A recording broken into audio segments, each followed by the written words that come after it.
Hello guys, ഇന്ന് variety ആയിട്ടുള്ള ഒരു പരീക്ഷണമാണ് കേട്ടോ ചെയ്യുന്നത്. അപ്പോൾ ആദ്യമായിട്ടാണ് ഞാനിത് ചെയ്യുന്നത്. കൂന്തൽ നിറച്ചതാണ് കേട്ടോ ഉണ്ടാക്കുന്നത്. അതിന് വേണ്ടിയുള്ള 4 കൂന്തൽ ഞാൻ അമ്മ റോസ്റ്റ് ഉണ്ടാക്കാൻ വേണ്ടി പുഴുങ്ങുന്നതിലിട്ട് പുഴുങ്ങി ഒന്ന് എടുക്കുന്നുണ്ട് കേട്ടോ. ഇനി അതിന് ഉള്ളിൽ ഫില്ലിങ്സ് കൊടുക്കാനുള്ള ഉള്ളിയും തക്കാളിയൊക്കെ വഴറ്റി മസാലയൊക്കെ ചേർത്ത് ഒരു മിക്സ് ഉണ്ടാക്കി എടുക്കുന്നുണ്ട്. സാധാരണ കൂന്തൽ നിറച്ചതിൽ തേങ്ങ അരച്ച ഒരു മിക്സ് അല്ലെങ്കിൽ കൂന്തലിൽ തന്നെ ഒരു മിക്സാണ് കേട്ടോ ഇട്ട് കൊടുക്കാറുള്ളത്.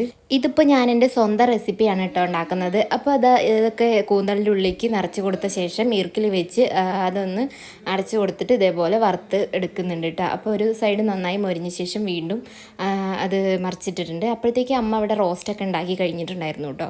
അപ്പോൾ ഈ ഒരു അധികം എണ്ണ ഉപയോഗിക്കാണ്ടിരിക്കാൻ വേണ്ടിയിട്ടാണ് കേട്ടോ ഇത് പുഴുങ്ങിയെടുത്തത്. അപ്പോൾ ഇതാ നമ്മുടെ റെസിപ്പി ഇവിടെ റെഡി ആയിട്ടുണ്ട്. ഇനി നമുക്കിത് കഴിച്ച് നോക്കാം. വെറുതെ പറയല്ല കേട്ടോ, നല്ല അടിപൊളി ടേസ്റ്റ് ആയിരുന്നു. ഞാൻ ഇത്രയൊന്നും പ്രതീക്ഷിച്ചിട്ടുണ്ടായിരുന്നില്ല കേട്ടോ. മസാലയൊക്കെ പിടിച്ച് നല്ല ഒരു ടേസ്റ്റ് വന്നിട്ടുണ്ടായിരുന്നു. അപ്പോൾ വീണ്ടും അടുത്തൊരു വീഡിയോ ആയി കാണാം. ടാറ്റാ.